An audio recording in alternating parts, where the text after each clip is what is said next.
মানুষের আছে যত বেশি তার চাই তত বেশি। শেখ সাদি রহিমাহুল্লাহ, ইরানের বিখ্যাত কবি, বালাগাল উলা বিকামালিহি কাশাফাদ দুজা বিজামালিহি, এই কবিতা লিখে বিখ্যাত হয়েছিলেন। তো ওনার একটা সময়ে আর্থিক দৈন্যতা যাচ্ছিল, টাকা পয়সা ছিল না, ফলে পায়ে দেওয়ার মতো জুতা ছিল না। কি ছিল না?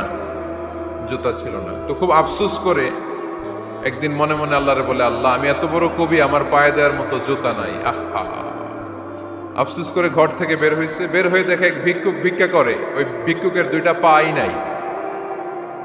ভিক্ষুকের দুইটা, আর কবি সাহেবের কি নাই? জুতা নাই। কবি সাহেব যখন এই দৃশ্য দেখছে, হায় রে, আমার তো পা আছে, এর তো পাই নাই, সেজদায় পড়ে গেল। আর আল্লাহরে বলে, আল্লাহ শুকর আলহামদুলিল্লাহ, বেশ ভালো আছি, আর কিছু লাগবে না। এজন্য শান্তি হচ্ছে শুকর আলহামদুলিল্লাহর ভিতরে। শান্তি কিসের ভিতরে? শুকর আলহামদুলিল্লাহর ভিতরে। এজন্য আওয়াজ করে পড়েন আলহামদুলিল্লাহ। আপনার চাহিদার কোনোদিন শেষ হবে না। দেখবেন যার পা নাই, সে পা দেখে আফসোস করে, ইস লোকটা হেঁটে যায়, কি সুন্দর যায়, আমি তো হাঁটতে পারি না, যদি হাঁটতে পারতাম, যদি দুইটা পা থাকতো।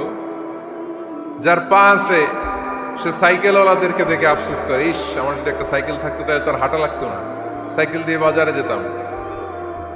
যার সাইকেল আছে, সে আবার হুন্ডাওয়ালাদেরকে দেখে আফসোস করে, ইস একটা হুন্ডা যদি থাকতো তাহলে তো ভোঁ ভোঁ করা যাইতো না।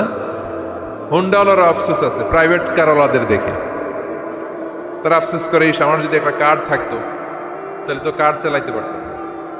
যাদের প্রাইভেট কার, এদেরও আফসোস আছে, ইস আমার যদি একটা হেলিকপ্টার যদি থাকতো তাহলে তো উড়াল মারতে পারতাম, ঠিক কিনা?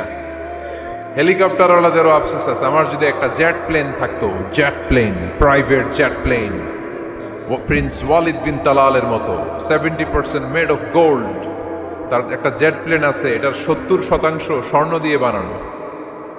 তার মানে চাওয়ার কোনো শেষ আছে? নাই। সুখ শান্তি যদি চান, অলওয়েজ পড়বেন আলহামদুলিল্লাহ। কে পড়বেন? টাকা যার বেশি, টেনশন তার বেশি। সাধারণত টাকা যার বেশি, রোগ তার বেশি। টাকা যার বেশি, শান্তি তার কম। আপনি খোঁজ নিয়ে দেখেন, 1000 কোটি টাকার মালিক, ঘরে শান্তি নাই। স্ত্রীর সাথে মনোমালিন্য, স্ত্রী যায় একদিকে, উনি যায় আরেকদিকে। পোলায় কই যায়, পোলায় নিজেও জানে না, মেয়ের অবস্থা খারাপ, আরেক ছেলের সাথে হাঁটে। তো এই হচ্ছে এদের লাইফস্টাইল। সবাই না, আল্লাহওয়ালা যারা তারা ভিন্ন।